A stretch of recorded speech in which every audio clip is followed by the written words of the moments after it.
I apologize in advance if y'all are tired of hearing me spew my lectures.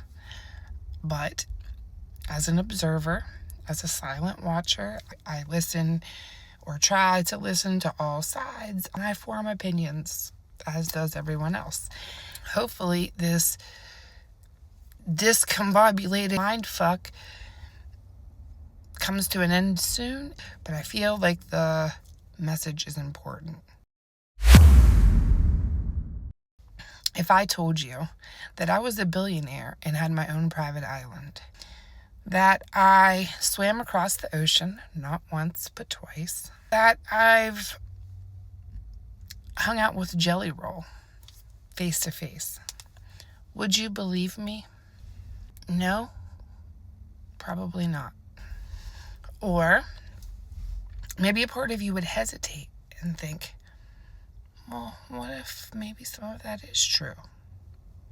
Because that's how it works. The outrageousness of it pulls you in, but the believable parts is what keeps you listening, right?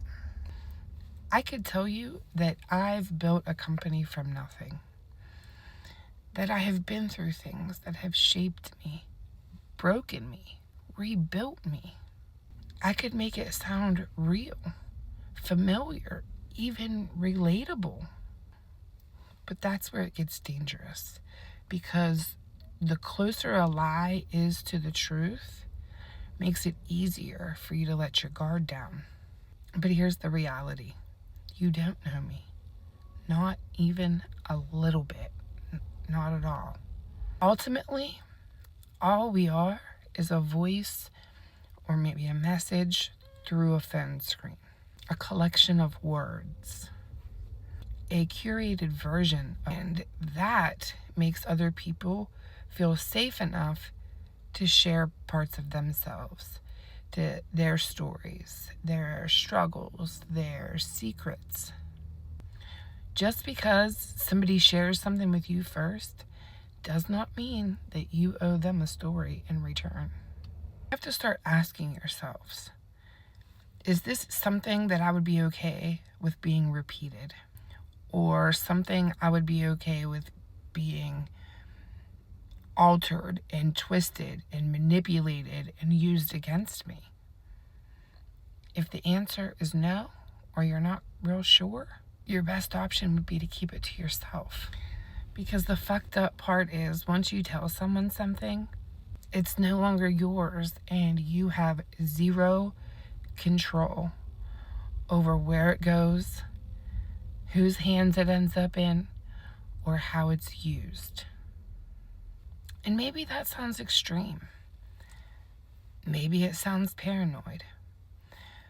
But if you've opened yourself up and been burnt enough times, borderline paranoia is unfortunately where you find yourself.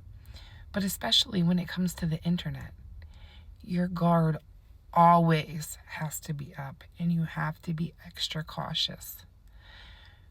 Because unfortunately, people are not always who they claim or appear to be. And even if they are, that doesn't mean that they deserve any parts of you. Not every conversation deserves your truth.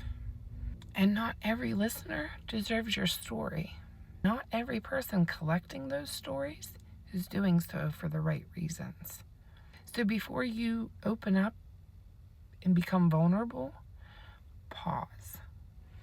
Ask yourself those questions and protect what is yours. It's just something to think about, something I'm throwing out there.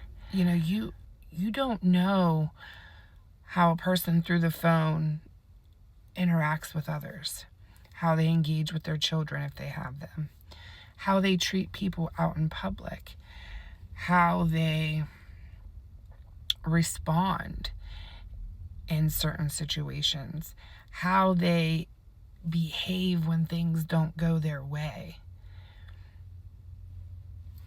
You just don't know.